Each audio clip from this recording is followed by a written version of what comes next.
От 30 юли нататък ще усещаш влиянието на ретроградния Хирон, който обръща посоката си в знак Овен и ще остане в тази фаза около 5 месеца. Когато Хирон е ретрограден, се активират теми, свързани с вътрешното изцеление, стари рани и личната ти уязвимост.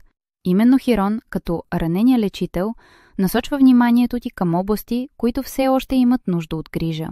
В този период можеш да усетиш засилена нужда да се върнеш към минали преживявания, за да ги разбереш по-добре или да простиш на себе си. Препоръчително е да отделяш време за саморефлексия, да водиш дневник или да работиш с терапевт, ако чувстваш, че е необходимо. Избягвай да бързаш с решения, особено по теми, които засягат самочувствието ти. Този ретрограден период е подходящ за вътрешна работа, но може да бъде и емоционално натоварващ. Благодаря за споделеното време. С абонамента си ще бъдеш част от нашето малко, вдъхновяващо общество.